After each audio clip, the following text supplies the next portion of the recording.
Awesome, everybody. Welcome back to another episode. And I do mean another episode of It Is What It Is podcast. I am your host, Cody Kelly. Look, connect with me on all social media platforms. And you know what my favorite two platforms are? And this is a silent plug. Instagram. You can follow me at CVMK33 and YouTube. If you want to keep seeing amazing content, subscribe to the link below. YouTube, CV space K. Also, we're all podcasts are streamed. Spotify, Apple, Google, wherever you listen to, that's where it is. We have an amazing episode today entitled Being a Black Woman. Before I introduce my guest, I want to read some alarming stats. Well, some of these stats are great. Some of these stats are not so great. According to usafacts.org, out of the businesses that were started in 2018, out of the 124,000 Black-owned businesses, 19% are women business enterprises are led or started by Black women. 36% are actually headed by Black women. Black businesses comprise of either healthcare, social assistance, or what is called professional/scientific. 53% of this were actually led by women, 13% in the tech industry, 8% in the green space industry. According to a published magazine, Black women are outpacing other groups in earning degrees, making up only 12.7% of the female population, but make up over 50% of the number of post-secondary degrees that are actually attained. But when it comes to pay, Black women only make 87 cents for every dollar paid to their white male counterparts. Even when it comes to physicians and surgeons, they make only 54 cents for every dollar paid to their white male counterparts. When it comes to marriage, according to the Washington Post, 2009, 71% of Black women are not married. Between the ages 25 to 29, this number is about 55%. This is an alarming stat. Over 48% of Black women have never been married compared to the national average, which is 33%. So, and one of these reasons is because of societal factors. In Virginia in 1643, there was actually a tax on Black women that for anyone who would marry a Black woman, the partner or the husband of that Black woman would actually have to pay a tax on their Black female counterpart. So with that being said, we have an amazing episode called Black Women, right? What does this mean? I have some amazing guests. I'm going to allow them to introduce themselves because I can't do this justice, starting with Aisya Carrol. Hello, everyone. My name is Aisya Carrol. I'm a certified life coach. I have been mentoring young adults and children for over 15 years. I have a business called Survivor Not by Chance. I use my story with childhood trauma to help others heal. I have a program called Encouraging Young Champions, where I teach children how to use healthy coping mechanisms in the event they're ever experience any type of trauma. And I have a book called The Pressures of Becoming a Diamond, where I share my experiences about what it's like to be a Black girl growing up in an urban community and how I survived my experiences. And so I am a co-host on a talk show called Sisters Talk, where we discuss all different variations of topics involving our community. So Cody, thank you so much for having me here. Awesome. The pleasure's all mine. And none other than the wife of one of my closest friends, my homie, who I frequently text, and our group chat is lit. Anybody that's in it is exclusive members only. Kayla Goodloe. Kayla, how are you doing? I am doing great. I am Kayla Goodloe. I am a special education teacher. I'm currently at the elementary level, but I've been at the high school and middle school level. And just a month ago, I launched my new business, and it is a consulting and tutoring service. And the intention behind that was just really trying to make sure that my close friends and family and all of my peers and those who are around me, or even my former students, make sure that they have access to a person that can help when, trying to make decisions for their education, and also make sure that if they need enrichment, they can have that through tutoring. If they need some intervention, I can do that as well. And if some kids just need to maintain where they are, I can also help with that. So that is one, those are two things that I do. And then the third thing is I'm a new teacher mentor, not only for my district, but also for Golden Apple Foundation. So I have about 9 new teachers right now in their first and second year that I meet with and observe and give feedback and resources to. So that is what I do outside of being Denzel's wife and Aylin's mommy. Awesome. I love it. And the one, the only true Freedom Temple blood, Rosie. Rosie, if you can introduce yourself. I'm a mom, and right when we just started, my kids would walk in. So I needed to get where it could be quiet. So I'm Candies Rose Bryant, and I'm a mom. I have worked with at-risk youth since graduating college. I've been newly appointed to Deputy Director of one of our Harris County Protective Services. I love working with youth, whether it be at church or at work. That's pretty much me. Perfect. Love it. And none other than First Lady Tebrena Fears. Tebrena, thank you so much for joining. If you could just introduce yourself. Hi, can everybody hear me? We can hear you. All right. Hi, my name is Tebrena Fears. I'm a member of Redeemed Church. I am a wife, the other Maurice Fears Sr. I have a son, Maurice Fears Jr. And the Lord is birthing a ministry, Restoration Power, launched on last year. This Saturday will be 1 year, and I'm so happy to be here. Thank you so much, Cody. Oh, no problem. So let's get down to it. So right now, you know, some might say this is the year of the Black woman, right? What does that mean, right? With everything that you've gone through, everything that is transpiring, we just now have the first Black woman vice president, right? To you specifically, and this is a very individual answer. And I'll start with Aisya on this. What does it mean to be a Black woman? So for everyone is different. I think for me, it means I have to be strong. I have to endure. I have to be determined to reach all of my goals because I don't have a backup plan. Many people of different races and different ethnicities, they have family, they have friends, they have generational wealth, and most of us Black women don't. And so being a Black woman, we have to create opportunities for ourselves and deal with situations that most people don't have to deal with. And so with that, we have to mask our pain many of the times and just be brave, regardless of if we're in fear or not. Sure. Makes sense. Kayla, to you, what does it mean to be a Black woman? I agree with a lot of what she said. I think the only thing I would add is it just means, you know, always making sure that, you know, you can be resilient because you're going to just have to go through different situations and you're going to just be expected to just power through it. It means also, you know, being aware of yourself and able to manage yourself. I mean, we often have to manage our emotions and feel some type of way, but not show that we feel some type of way. And I think it also means being resourceful. I mean, you listed a lot of stats. I mean, we have sometimes fewer resources or fewer means to obtain the same thing as some of our counterparts, but we still have to show up and try to do that in a very resourceful way. So Love it. Tebrena, for you, right? What does it mean to be a Black woman? And I got a special question for you, Rosie.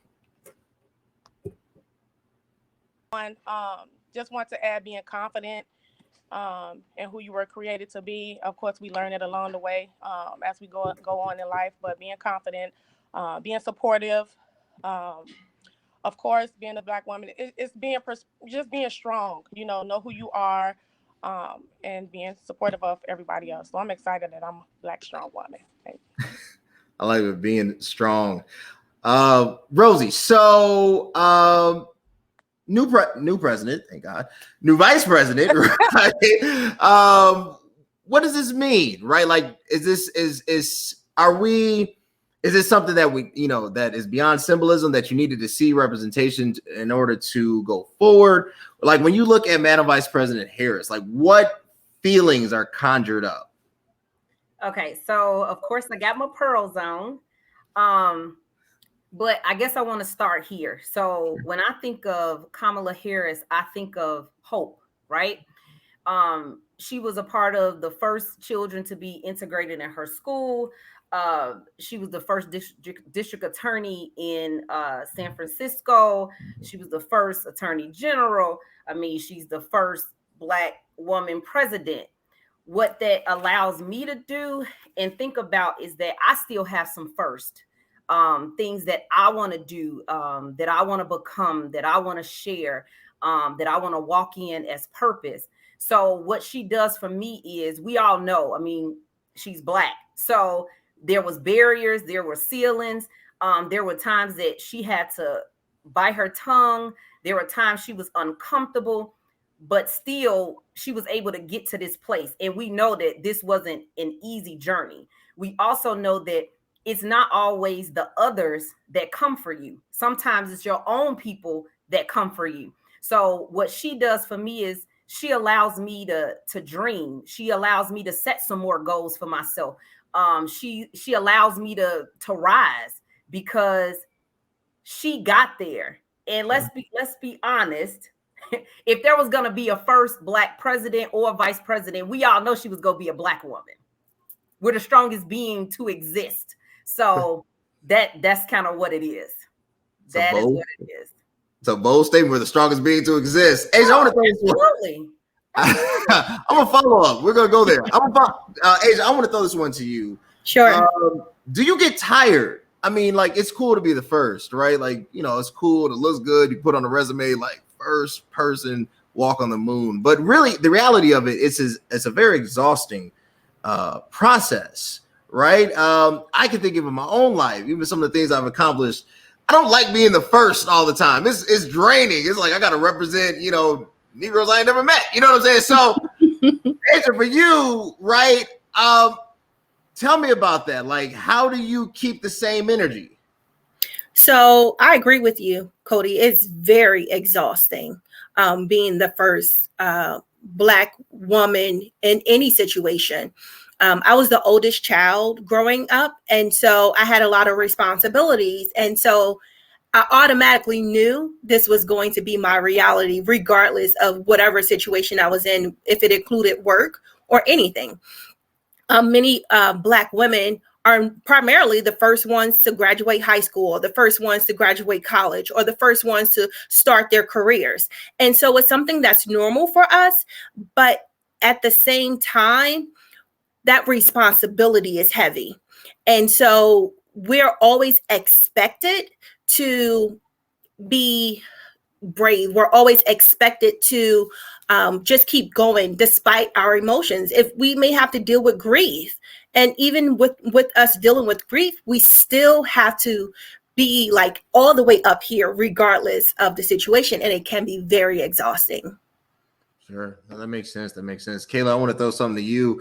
You talk about that exhausting. I think what I've seen, especially particularly recently, is that this energy has been displayed through many different sorts. I think what was traditionally taboo, or something what we might call erotic, is now what is being labeled as empowerment, right? You're an open-minded person. That's why I'm going with you on this. You know, when you look at, you know, Real Housewives of Atlanta, right? You look at songs like WAP, or, you know, Body, Challenge, and you look at all these things.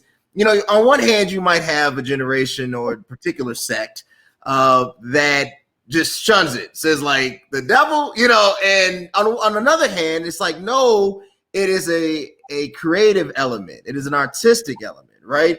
Where do you fall in the balance, right? What is empowerment? What is art? What is crass? Where do you, as a woman, right? Because I always feel like, this is my personal belief, men shouldn't tell women what to do, how to do at all. That's just my personal belief. I don't think a man other than Jesus should ever inform a woman on any decision. That's just Sharon Kelly's raising, right? So for you, when you see this, what enters your mind when you see like the Busted Challenge and stuff like that? Okay, this is a loaded question, Cody. I'll first start with like the Real Housewives and stuff. So at first I didn't watch those type of shows because it was just a label on it, like it's ratchet and, you know, they always arguing or fussing or whatever. And so I didn't watch them.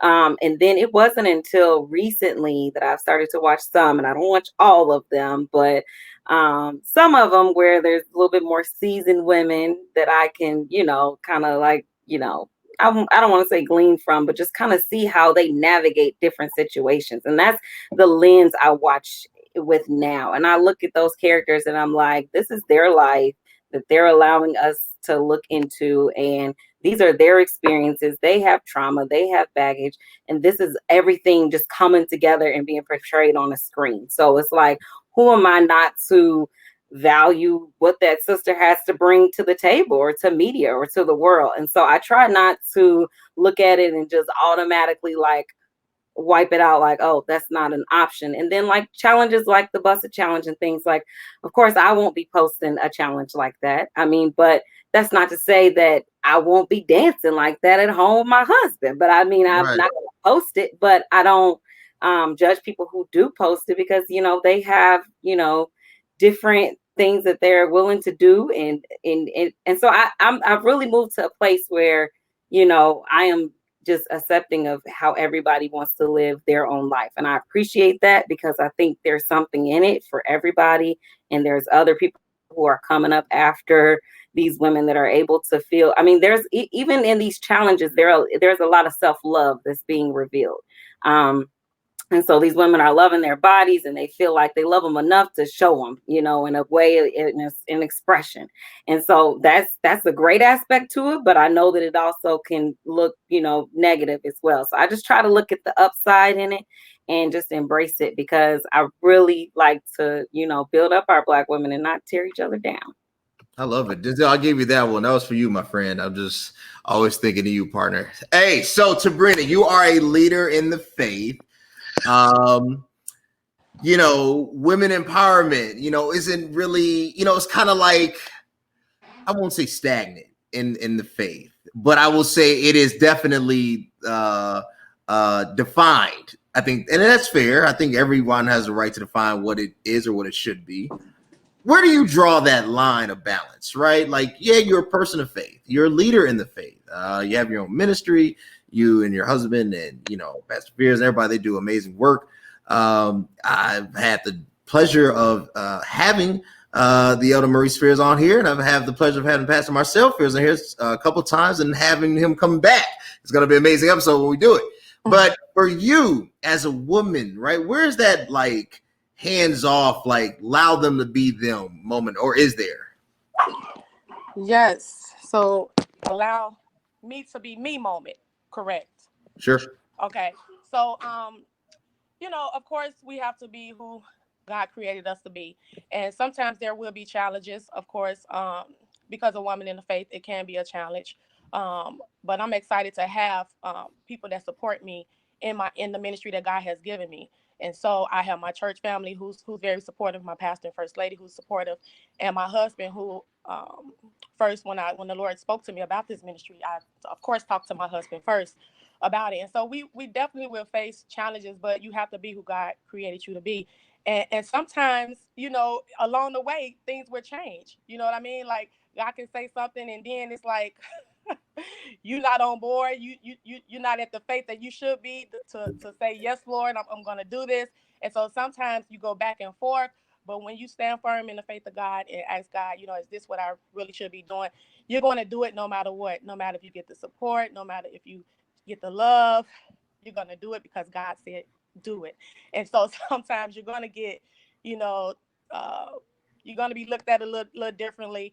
And it happens, we've been in church all of our lives. And so sometimes women haven't been received, in ministry Sure. to a certain degree or to a certain level. Amen. But it's all about submitting yourself to God, humbling yourself to your leader, humbling yourself to where you go, and God will do the rest. I love it. I think that's fair. I'm going to go back to, I want to throw this one to Rosie.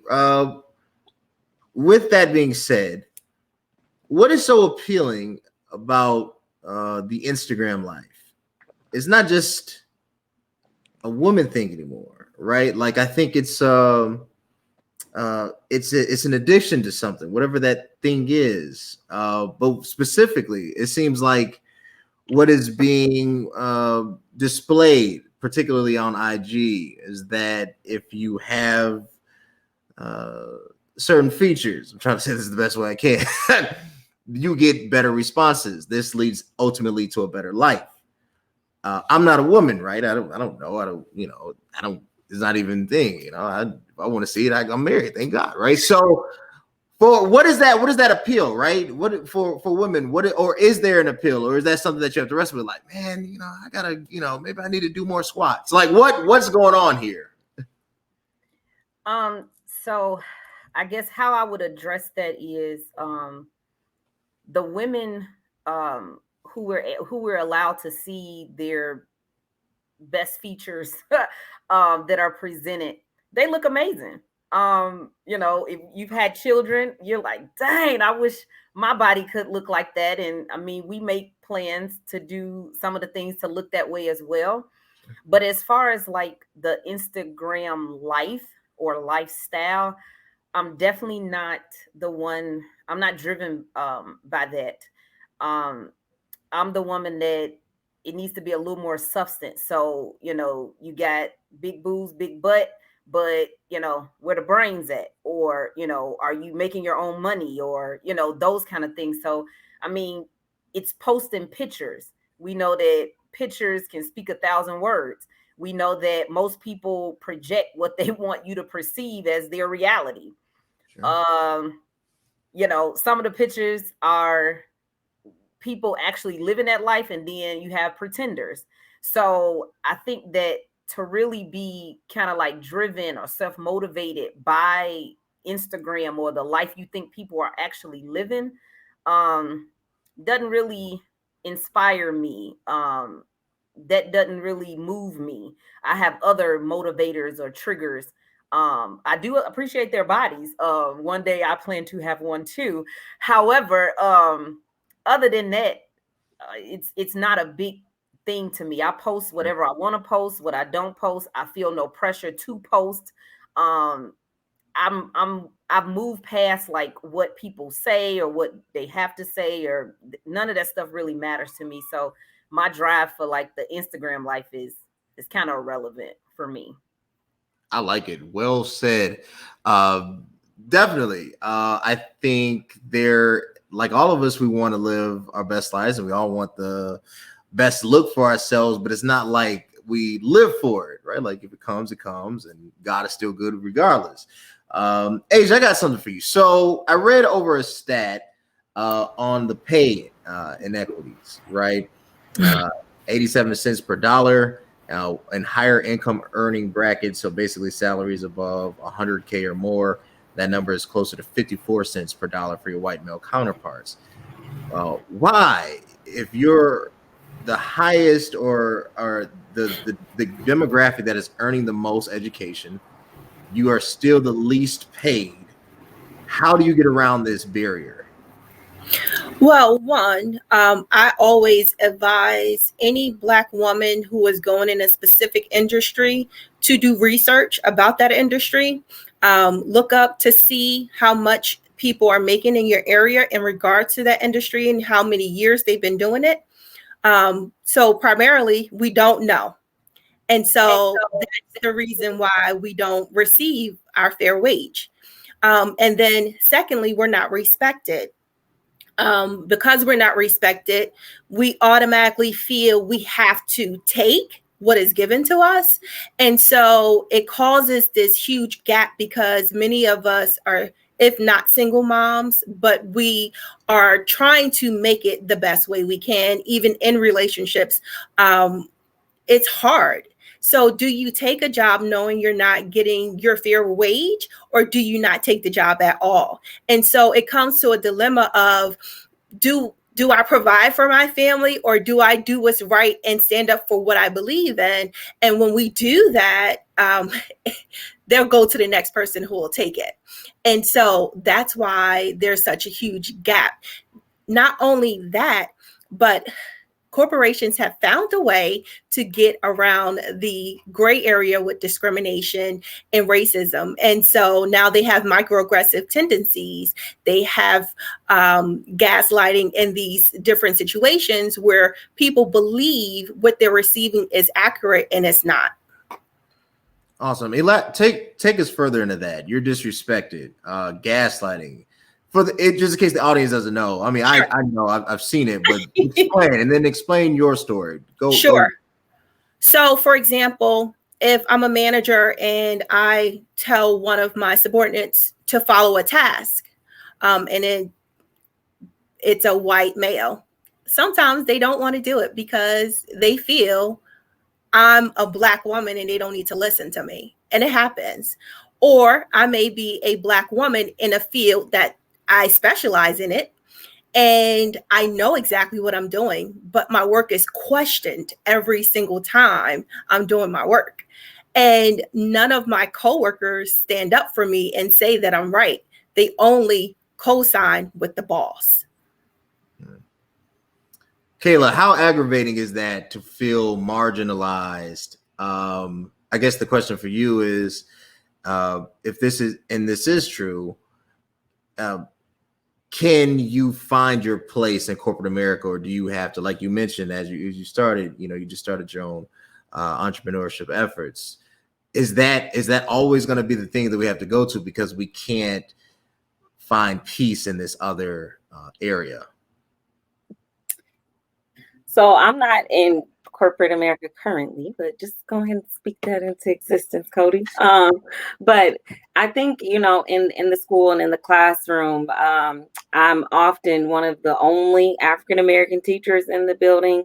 And when I was in my program, getting my special education license, I was like the only African-American in my class that kind of made it through all of the hoops we had to go through. And so I think that it's really frustrating because when you look at the kids and the demographics and what they need, you notice that they need more African American or even any other, cultures, just cultures in general. They need a lot more people to be there to see, themselves and their teachers and representation. So it's kind of frustrating to kind of see. And I have been one that'll just kind of take that baseline payment or just work it out or take the extra kids or the extra class, just because like she was kind of saying, you're just kind of like, you're just gonna, make it work and make it happen. And you realize that you value what you're doing and that you should be paying. If you're taking on an extra class of students, I should be being paid maybe more than the teacher that is teaching one class 7 times and is one of the assistant football coaches. I should be making probably more than him with the level of work that I'm doing, but I'm not, so those have been situations that I've had to, deal with in the past. Tebrena,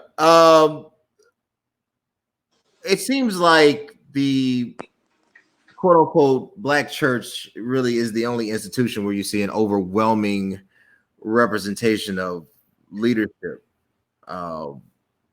And I have nothing, obviously I share the same faith. I have nothing to say negatively about that. I guess my question would be, how come that's the only arena, right? I think that's where I draw the line in the sand. How come as a whole, we haven't seen a surge of, like when somebody goes to wherever they apply, let's say LinkedIn, because if I mention my employer, I'd have to, but I'm saying wherever they apply, right? And they're looking for jobs, they're not putting in most of the time job searches that companies are headed by Black people. You only really see that necessarily dominating in the church. And then you see kind of the splinter effect of it is that you get a lot of split offs. You get a lot of, this one starting that one and that one and whatever.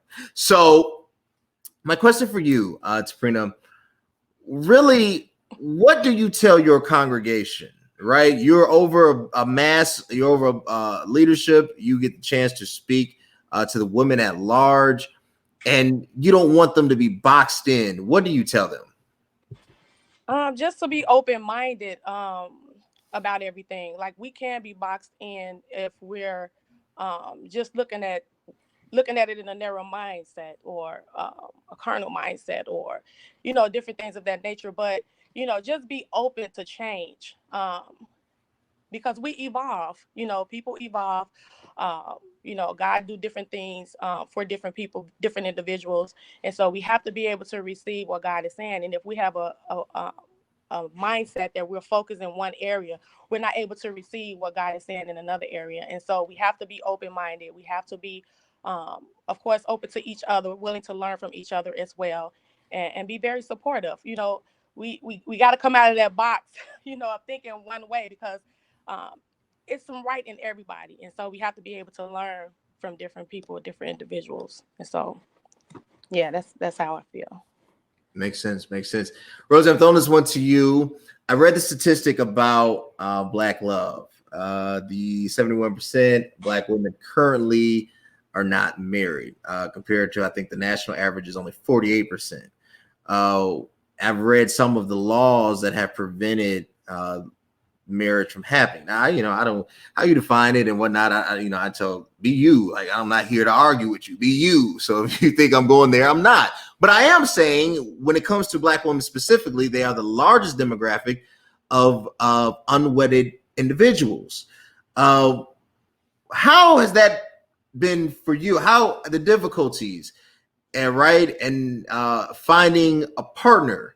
Why are there so many obstacles, right? I think of my grandfather said when he was growing up, he said that the welfare system destroyed his home. He said that his parents didn't have a lot of money. The only way that his mother could receive government assistance was to basically be single. So basically it forced a wedge between his parents. They ended up divorcing, but that was a way for them to provide. So it was a almost desired and implemented strategy to really tear up the home.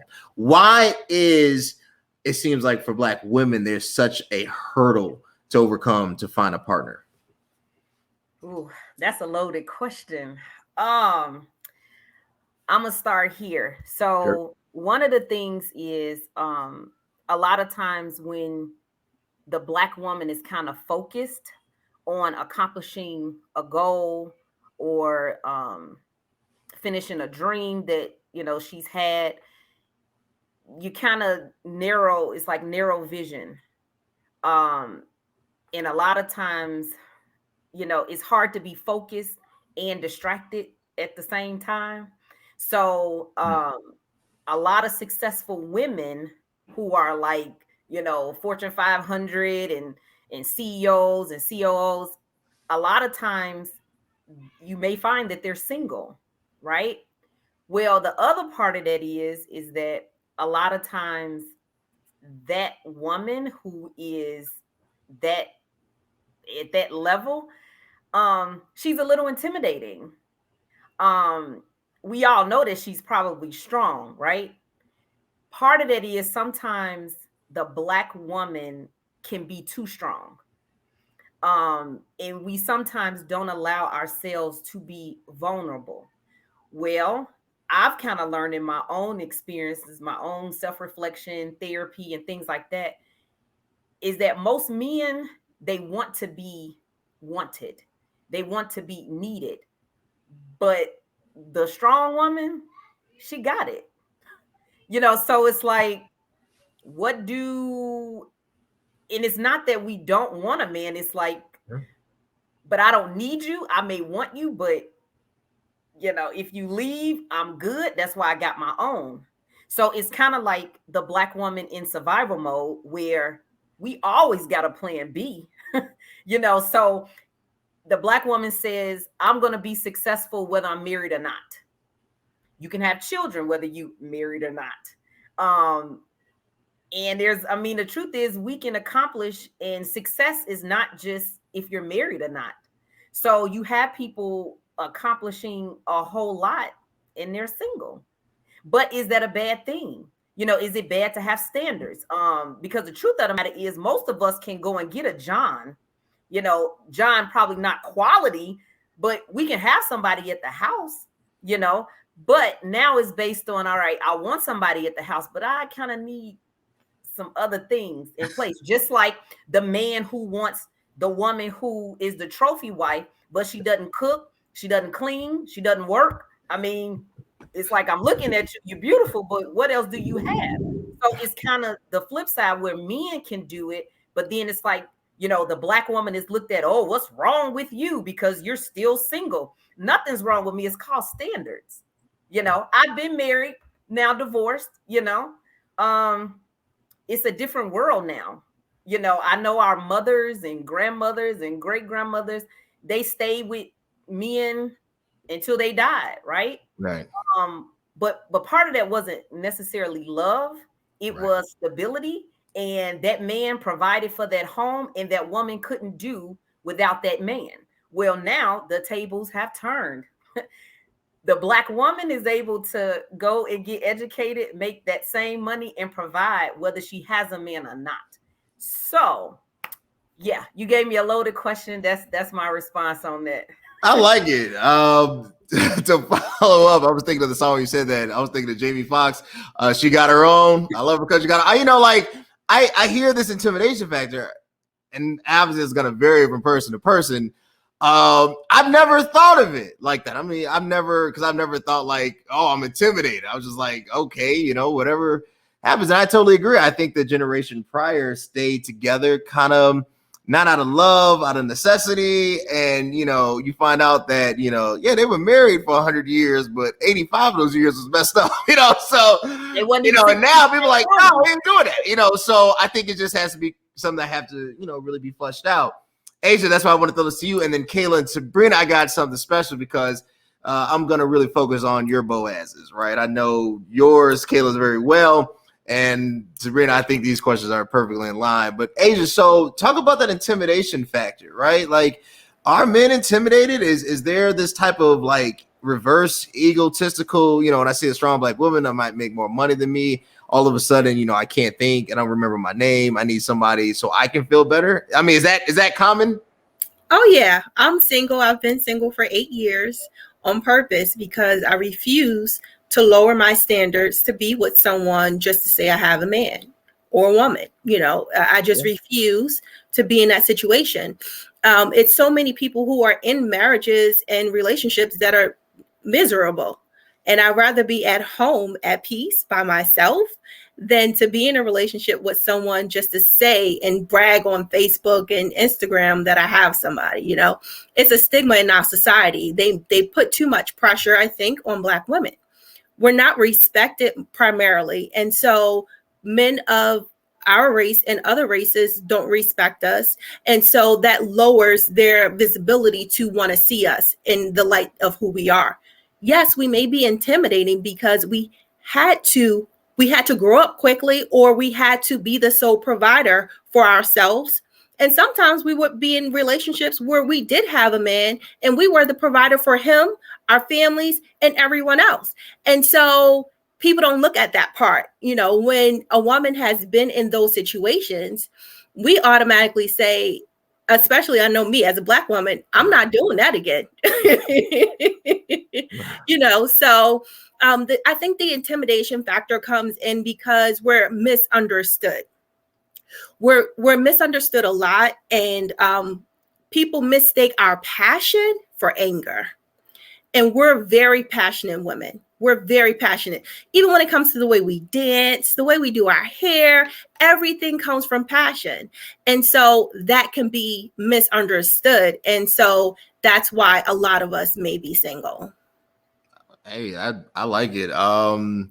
Yeah, that's crazy. I've never, and might be the privilege that my wife talks about. My wife says that I have light skin privilege, not quite white privilege, but it's somewhere in the ballpark.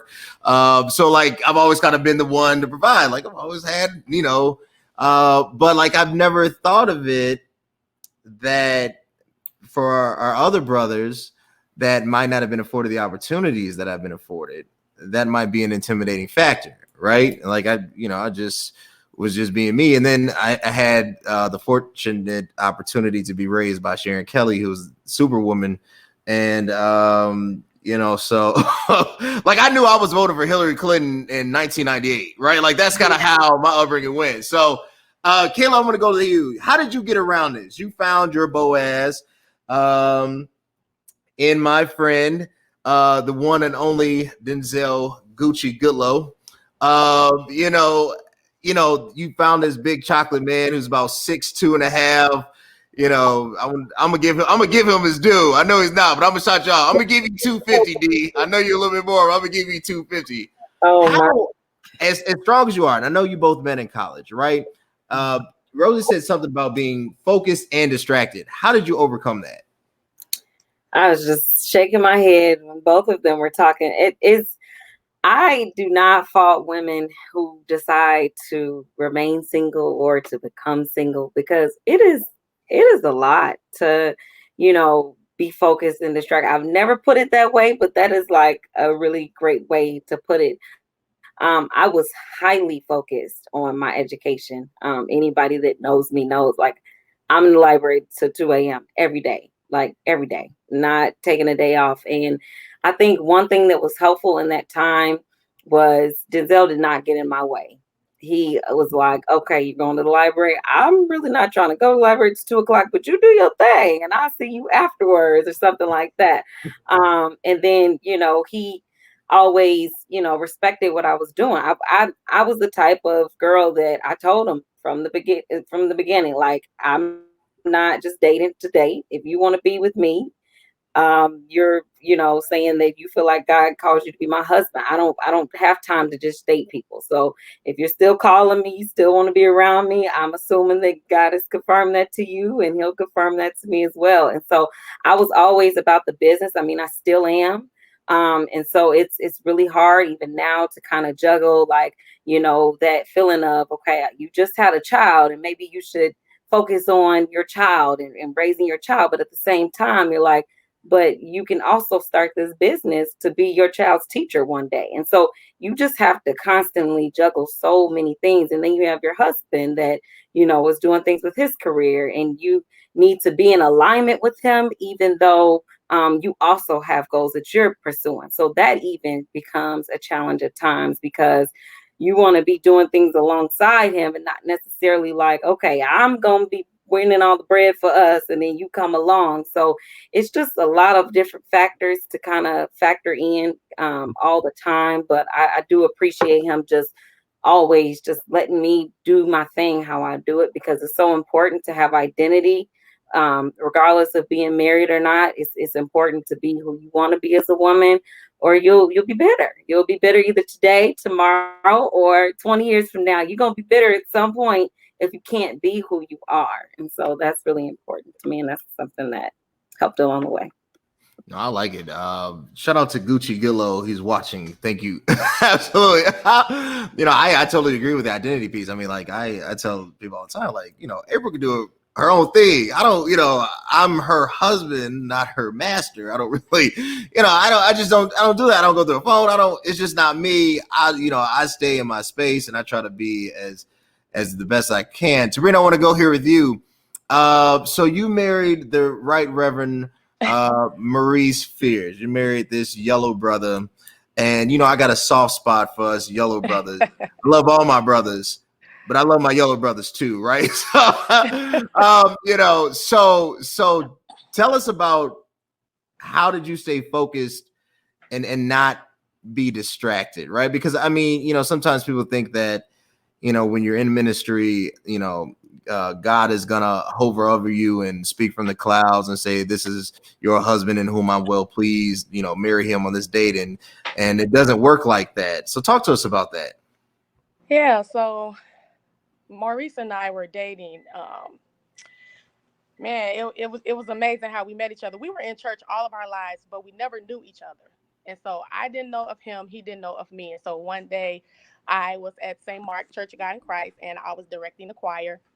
And I wasn't planning on going that particular day because I had something else going on. I used to sing in a lot of different community choirs. So I'm like, okay, I'm gonna go. I'm gonna sing a couple songs and I'm gonna leave.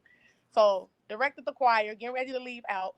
Maurice came behind me and he was like, "Hey, how you doing?" I was like, "Hey, like, you leaving out of church, first of all, like, dude, like." So I'm like, "Hey."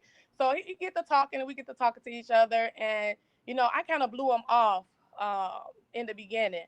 And so actually a couple times he called me. I kind of blew him off because, at this point I'm at an age where I'm like, I don't have time to be playing games. Like, look, I'm a pastor's wife. I mean, I'm a pastor's daughter. You're a pastor's son. So, it's just look. And so we began to date. Um, and after dating, for 3 years, we dated for 3 years, and of course, 3 years, you say that's a long time to be dating, but the Lord kept us for 3 years. And so, after the Lord keeping us for 3 years, we got married. I knew that was my husband when I first saw him, and he knew that I was his wife when he first saw me. And so we date, and now, it's amazing. My husband let me do my thing. I work for the city of Chicago. And so it's like, I'm always in the communities, boots on the ground in the community, working with, families and companies and organizations. And so he let me be me. And that's what I love about him, the light-skinned brother, because he called himself light-skinned. And so he allowed me, to be who I am, and I'm constantly evolving, and the Lord is constantly shifting. And so I'm just excited, to be married to this guy. I like it. And he's one of my favorite, just not just preachers, but just people in the faith. 3 years is a lot. I'm gonna be honest with you. I wouldn't even ask God to keep me. I told my wife, you got a year. Like I'm a Kelly. I'm gonna be honest with you. I ain't even trying to be kept 3 years. After that first and even in a year, let's go. No, it wasn't easy. No, Liz. So hey, no. My last question, and this is to all my guests. Asia, I'm gonna start with you. 2021 going forward, right? What do Black women need? If you had to sum it up, what do Black women need? Number one, we need support. Yeah. We need people to respect us as an individual, allow us to be authentic, stop judging us, whether we're married or single, because we're not defined by either. We need to be understood that what we say and what we do is all out of passion and not out of disrespect to anyone's culture. I like it. Kayla, what do Black women need? I'm going to echo a lot of what she said.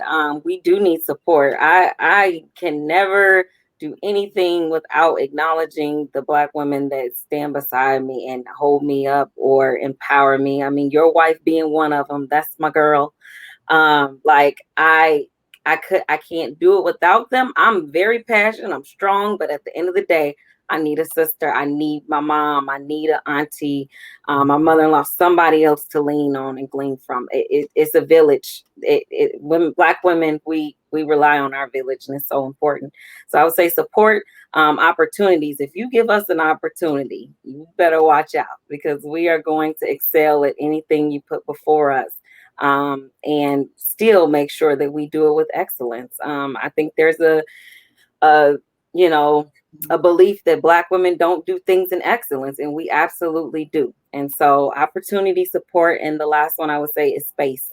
There's so much healing that has to happen in the Black woman. We go through so much trauma. We have so many experiences. A lot of my trauma hasn't been as of late as much as it was in my childhood.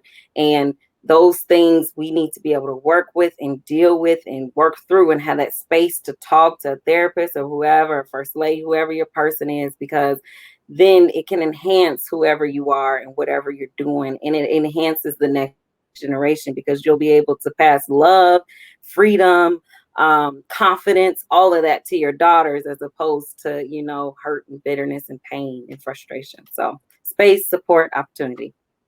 I like it. Rosie, what do Black women need? So I know with the village, because we definitely as Black women need other Black women. But I'm gonna start with like the beginning. Black women, Black babies, Black girls, Black women, we need our fathers. We need positive men from day one. And what we've got to stop doing is stopping the day ones when we have children with Black men, because all we're doing is continuing the cycle over and over again. the Black man as fathers is there to not only protect us, because a lot of us feel neglected as the Black woman. We feel like that's the most neglected demographic, right? But we're also the strongest. So it's like, well, how you neglected and you also strong? But it not having that father in as your day one, it doesn't allow you to have the boundaries and standards that you should have from day one versus going through life experiences, it happening to you, then you flip and say, that ain't gonna never happen to me again, or I'm never doing that lesson. You know, like that teachable moment won't happen for me again because I got the lesson. You know, I got it. The fathers, the next piece is probably self-love.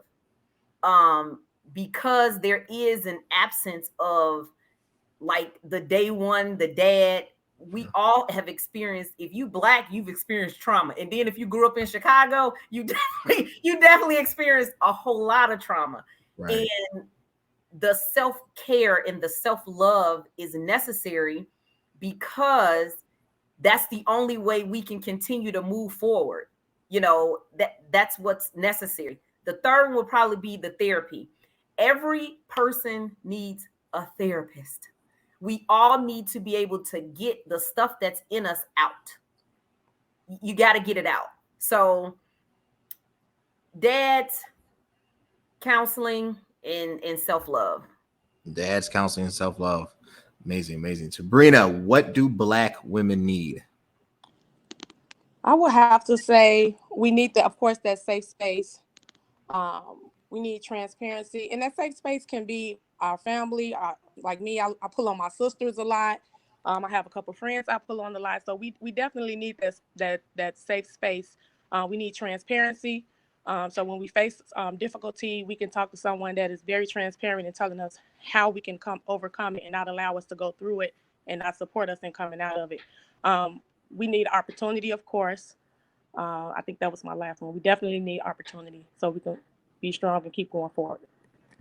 Awesome. Look, I want to thank my guests. They have been amazing. And I kept it under an hour because I saw my grandfather sitting many preachers down for going over time limit, and I will never be one of those who will get the arm of benediction. I have some amazing content coming out. Look, next week I have one featuring the author Jazz, Afrofuturistic fiction, nonfiction writer. Amazing. That airs Monday. And then I'm doing an episode on Black men. This one will be pre-recorded because it will be very vulnerable, and I need these brothers to open up. So be on the lookout. Got some amazing things, but I want to thank all my guests. But Tebrena, where can they connect with you? What are you doing? Hey, so actually this Thursday and this Saturday is Restoration Power first year celebration, and so we're gonna be. Actually, you can connect with me online. Facebook Live. You can connect with me on Restoration Power.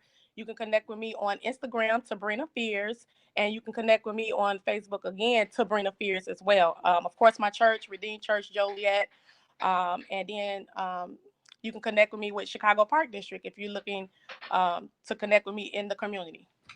Awesome. Connect with Tebrena Fears, amazing person. Rosie, where can they connect with you?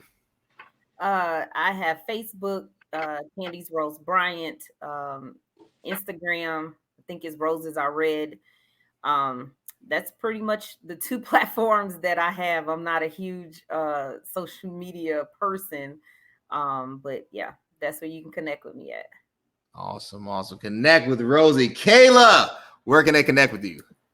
I have an Instagram, but they can connect with me on Facebook. I have a group. It's called KG Teaching and Consulting.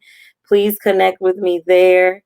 Just, DM me, and you never know, I may be able to have something to offer your child, your grandchild, your nephew, your foster son, your sister, anybody.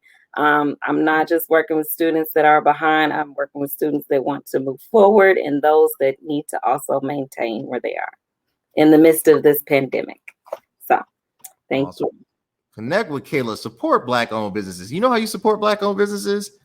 Subscribe to the YouTube page below at CBSpaceK. And if you're watching, if you just want to send me, this also helps. You can support me via Cash App. You always got to put your stuff out there because it's real out here in these streets. Aisya, where can they connect with you? So I have a lot of places you guys can connect with me. My business is Survivor Not by Chance, and it's I survive not by chance, but I survive because I fought to survive. And you can find me on Instagram at Survivor Not by Chance, Facebook Survivor Not by Chance.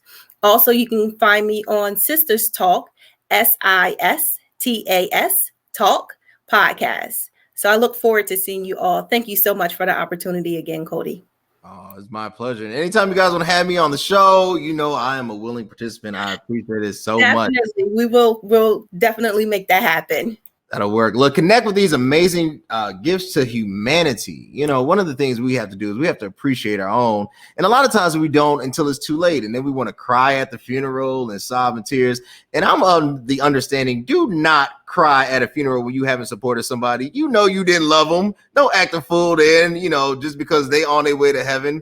God gonna remember how you treated people while they was living, not just how you showed up at the funeral and acted a fool. Connect with Aisya, connect with Kayla, connect with Tebrena, connect with Rosie, and connect with me. I appreciate my guests so much. Thanks.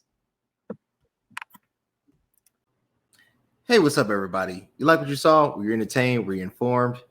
You want to keep seeing amazing content? Subscribe at the link below. YouTube, CV Space K. You connect where all podcasts are streaming. Spotify, Apple Podcasts, Anchor. Connect with me. I want to connect with you. Let's enjoy the ride.